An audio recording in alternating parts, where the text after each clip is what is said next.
అవసరం ఉంది. సమస్యలు చట్టబద్ధంగా చేస్తే వాళ్ళు చేయొచ్చు, వీళ్ళు చేయొచ్చు. సార్, పవన్ కళ్యాణ్ గారు ప్రత్యేక సమావేశం వాళ్ళందరినీ కూడా సన్మానించారు. ఇందాక మీరు కూడా విన్నట్టున్నారు. సో ఆయన మాట్లాడిన మాటల్లోని ఉన్న ఆంతర్యం ఏంటి? చాలా అంశాన్ని ఆయన ప్రస్తావించాడు. బ్లీచింగ్ పౌడర్కి డబ్బులు లేని పంచాయతీ శాఖలో ఉన్నామని, అలాగే మహిళల మీద ఎక్కువ నోటు దాటితే వేటు తప్పదని. అంటే పవన్ కళ్యాణ్ ఈరోజు సమావేశంలో ఆయన ముఖ్యంగా తమ తరఫున పనిచేసిన వాళ్లకు సత్కారాలు, అభినందనలు అవి చేశారు. ఆయన ఈరోజు ఎక్కువగా తమ వాళ్ళను ఉద్దేశించి చెప్పినట్టుగా కనిపించింది. ఇతర అంశాలు కూడా కొన్ని కామెంట్ చేసినప్పటికీ నేను విన్నంతలో మొదటిది ఈ విజయం అనేది చాలా పెద్దది. ఈ విజయం అనేది ఎలా వచ్చిందని అంబానీల పెళ్లికి వెళ్తే కూడా అడుగుతున్నారు ప్రతి ఒక్కరు కూడా. ఈ 100% 21కి 21 గెలవడం అన్నది చాలా పెద్ద విషయం. ఇది చాలా దోహదం చేసింది. దీనికి మీరు అందరూ తోడుగా ఉన్నారు అని వాళ్లకు ధన్యవాదాలు. అదొక భాగం. గెలిచింది 21 అయినా 164 గెలవడానికి ఇది ఒక విధంగా ప్రాతిపదిక వేసింది అన్నటువంటి అంశం కూడా మనం గుర్తించాలి అని చెప్తూనే ఆయన ప్రత్యేకత ఎక్కడ ముగింపుగా మొదటి ఇలా చెప్పిన వ్యక్తి మళ్ళీ చివరకు వచ్చేసరికి మటుకు అలా అని మనమేదో మన వల్లనే గెలిచింది అని మీరు భావిస్తే కూడా పొరపాటే. పవన్ కళ్యాణ్ లేకపోతే రాజకీయాలు లేవు, జనసేన లేకపోతే రాజకీయాలు లేవు, ఇలా అనుకోకూడదు. నడుస్తూనే ఉంటుంది రాజకీయం. అలా అనుకున్న వాళ్ళు 11 స్థానాలకు వచ్చారు. కాబట్టి ఇక్కడ ఏంటంటే సాధించిన విజయాన్ని గురించి చెప్పుకోవటము, దానికి గురించి కొంత గర్వపడేది అని అనట్లేదు ఆయన. సంతృప్తి కొంత పడదాము, దాన్ని గుర్తిద్దాము. మళ్ళీ గుర్తించకపోతే కూడా ఆయన ఒప్పుకోవడానికి సిద్ధంగా లేరు. ఈ పాత్ర చాలా ముఖ్యమైనది. But at the same time మనం వినయంగా ఉండాలి అనే ఒక మాట ఆయన ఎక్కువగా చెప్పడానికి చేశారు. అంతకంటే ఇంకో మాట అన్నా, ఎందుకంటే ఏం కానీ పదవులు నేనేం అడగలేదు, ఏ పదవులు కూడా కోరలేదు. ఇవి వచ్చాయి కాబట్టి వీటితో పదవులు వచ్చేసాయి కాబట్టి ఏదో అని మనం ఇష్టానుసారం వ్యవహరించకూడదు, రౌడీయిజం చేయకూడదని 1కి 2 సార్లు. ఈ రౌడీయిజం అనే పదం అన్నిసార్లు వాడడము, మన వాళ్ళు ఎవరు కూడా ఇటువంటివి చేయకూడదు.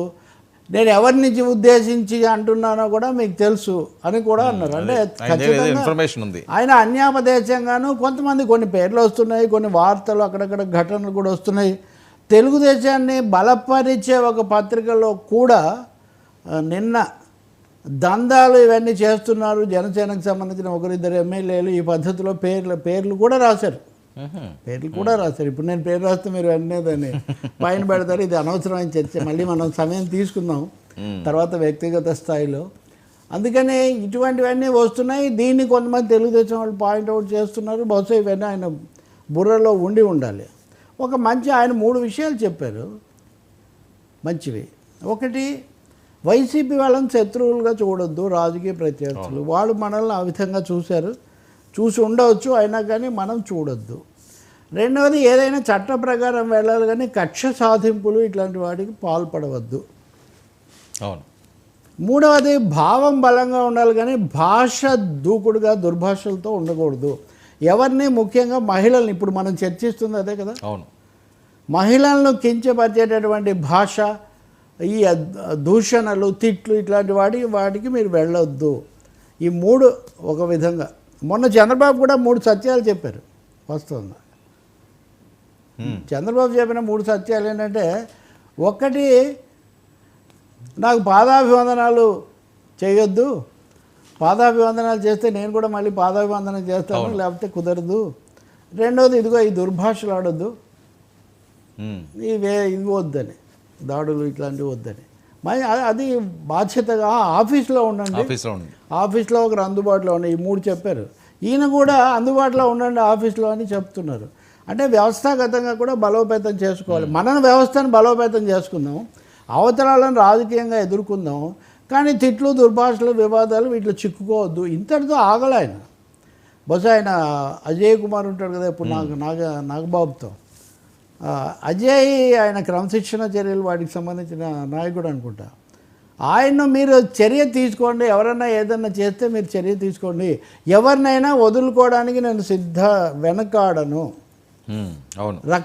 సొంత రక్తాన్నైనా అవసరమైతే వదులుకోవడానికి నేను వెనకాడను. కాబట్టి మీరు చర్య తీసుకోండి. అలా చేసేవాళ్ళు ఎవరో మీరు పార్టీలోంచి పంపిస్తానంటే కూడా నేను మీకు అండగా నిలబడతాను. అంటే సంథింగ్ అంటే ఎక్కడో ఏదో కొంతమంది శృతి మించి వ్యవహరిస్తున్నారు, కొంత దారి తప్పుతూ ఉందనే అభిప్రాయము, కొన్ని ఇన్పుట్స్ ఏవో పవన్ కళ్యాణ్ దగ్గర ఉండి ఉంటాయి అని మనం అనుకోవాలి. బట్ ఇవన్నీ చెప్పి ఇంకోవైపున ఇది ఎన్ని చేసినా ఎన్డీఏ టీడీపీ, జనసేన, బీజేపీ కూటమి ప్రభుత్వం అనేది కూడా గుర్తుపెట్టుకోవాలి.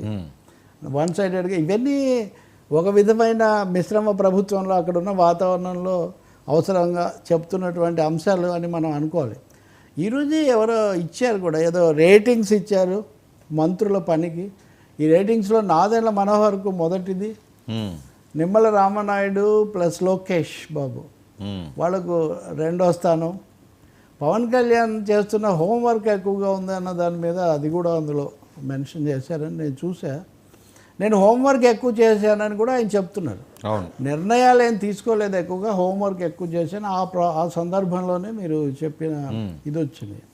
ఇంకా ముఖ్యమైనది ఏంటంటే రాష్ట్రానికే కాకుండా ఎన్డీఏ నిలబడడానికి కూడా మన వల్ల మనం తెచ్చిన ఈ సీట్లు చాలా ఉపయోగపడ్డాయి అన్నది చాలా ముఖ్యమైనది. కానీ నేను మోదీతో ఏం ఫోన్లో కూడా మాట్లాడలేదు, మోదీ దగ్గర కూడా వెళ్ళను, ఆయన గుండెల్లో ఉన్నాను అని. అంటే గుండెల్లో భక్తులు ఉంటారు, దేవుళ్ళు కూడా ఉంటారు, రెండు రకాలుగా కూడా ఉంటారని మనం భావించవచ్చు. అంటే గుండెల్లో ఉండటం అంటే దగ్గరగా ఇష్టంగా ఉండటం అనే అభిప్రాయం అనుకోవాలి. అంటే కీలకమైనది ఏంటంటే మోదీకి భారం తగ్గించడం తప్ప భారం పెట్టే పని ఏమి చేయదలుచుకోలేదు అంటున్నారు. ఈ మాట అప్పుడప్పుడు చెప్తున్నాను. 140 కోట్లకు అంటే ఇప్పుడు ఆంధ్రప్రదేశ్కి సంబంధించి అడిగేవి ఈ మధ్య ఆయనే కదా, గ్రామీణ రోడ్లు వీటికి సంబంధించి రాష్ట్ర మ్యాచింగ్ గ్రాంటు 10% తగ్గించమని నేను అడుగుతానని. బట్ పవన్ కళ్యాణ్ కూడా ఒక విషయం గుర్తించక తప్పదు, మోదీని ఎంత గౌరవించినా రాష్ట్రం తరఫున అవి ఇవి అడగక తప్పదు. అవి అడగాల్సిన ఇది కూడా ఉంటుంది. ఆయనకున్న సంబంధాన్ని బట్టి కొంత రాష్ట్రానికి ఇంకా సదుపాయం అవుతుందేమో అనే భావం కూడా ప్రజల్లో ఉంది. ఈ విషయాలన్నీ చెప్తున్నారంటే అది తేలిగ్గా తీసుకోవట్లేదు ఈ వీటిని అని. ఇంకోటి కూడా చెప్పారు, లోక్సభ 2 సభ్యులు ఉదయ్ అడిగితే నేను బాలశౌరి సీనియర్ కదా ఆయన, అంటే మామూలుగా నాయకుడు అని ఫార్మల్గా ప్రకటించకపోయినా సీనియర్ కాబట్టి ఈ విషయాలు తెలిసి ఉంటాయి, కొంత దాన్ని బట్టి మీరు వెళ్ళండి అంటే మోదీని మనం ఏమి ఇబ్బంది పెట్టొద్దు. కొంతమంది అన్నారు కదా ఇందాక నేను అన్నట్టు ఆధారపడి ఉంటుంది కాబట్టి అంటే దాన్ని మనం అడ్వాంటేజ్గా తీసుకోవద్దు అన్నటువంటి మాట. కాబట్టి ఇంకొక మాట కూడా, ఈ రౌడీయిజం ఇవన్నీ చేసే వాళ్లకు నేనేం భయపడతాను అనుకోకండి. నేను చాలా రౌడీ పార్టీ మీద నేను పోటాడి నిలబడి గెలిచిన వాడిని, ఒక అభిప్రాయం ఆయనకు బలంగా ఉంది.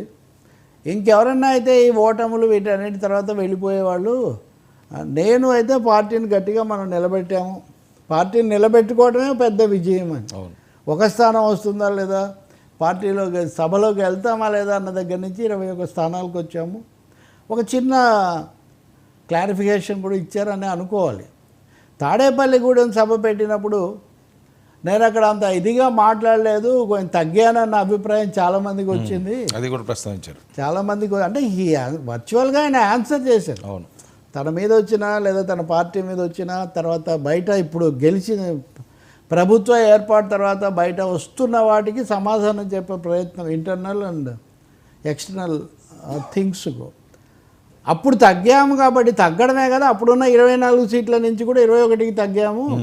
అయినా కానీ మళ్ళీ నిలబడ్డాము. బైబిల్ సూక్తి చెప్పినట్టుగా తను తాను తగ్గించుకున్నవాడు హెచ్చించబడిన అన్నట్టుగా మనం పైకి లేచాము. జాగ్రత్తగా ఉండాలి. మంచిదే రాజకీయంగా ఈ అంశాలు వ్యక్తిగత ప్రవర్తన అనే కాకుండా విధానపరమైన అంశాలు ఎక్కువగా ఉంటాయి. అవన్నీ బహుశా రేపు శాసనసభలో మనకు. సరే, అయితే ఈయన మొత్తం చెప్పిన ఈ అంశాల్లో జనసేనలకు ఒక వార్నింగ్ ఇచ్చినట్టేనా? ఎందుకంటే పోతే పొండి విర్రవీగి ఏదైనా ఎక్స్ట్రాలు చేస్తే మాత్రం అస్సలు సహించడం.